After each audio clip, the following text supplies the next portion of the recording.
Pemirsa, penyidik Polda Metro Jaya melimpahkan berkas perkara 3 dari 8 tersangka kasus tudingan ijazah palsu mantan Presiden Jokowi, yakni Roy Suryo, Rismon Sianipar, dan Tifauzia Tiasuma.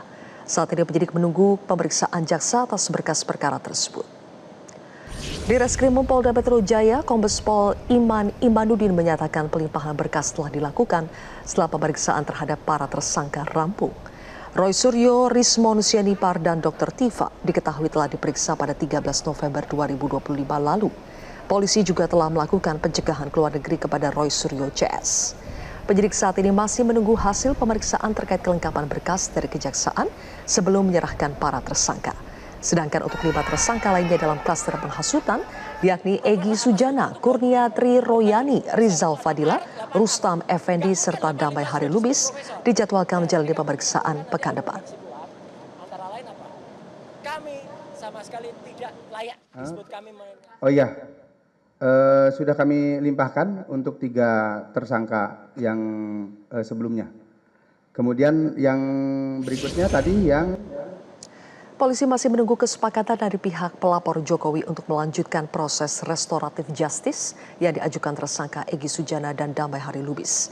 Sementara itu pihak Jokowi kembali membuka peluang memaafkan tersangka lain.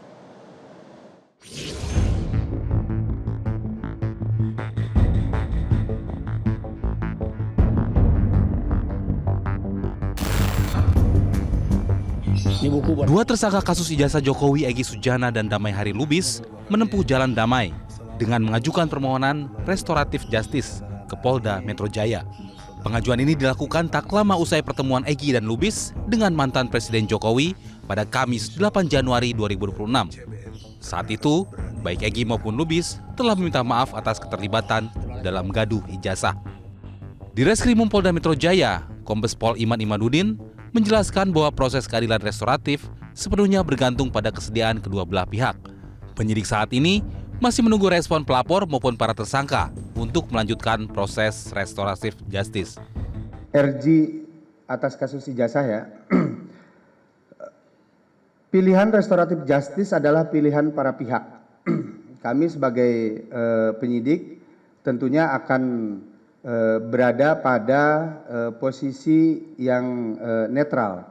Mana yang menjadi pilihan upaya hukum yang diambil oleh para pihak, itu menjadi hak dari para pihak itu sendiri. Nanti ketika para pihak sudah memutuskan untuk mengambil upaya hukum dengan melalui restoratif justice, tentunya KUHP kita juga mengakomodir itu dan kita akan pegang itu sebagai pedoman di dalam proses penegakan hukum kita. Sementara Sekjen Pradi Bersatu sekaligus pelapor kasus ijazah Jokowi, Ade Darmawan, masih menunggu restu Jokowi untuk proses restoratif justice Egy Sujana dan Damai Hari Lubis.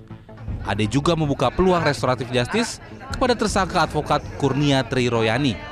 Sedangkan untuk Rizal Fadilah dan Rustam Effendi harus minta maaf kepada Jokowi agar lolos dari pidana. Pradi Bersatu karena dia adalah organisasi advokat, kami memikirkan juga nih ada satu nih advokat, ya kan?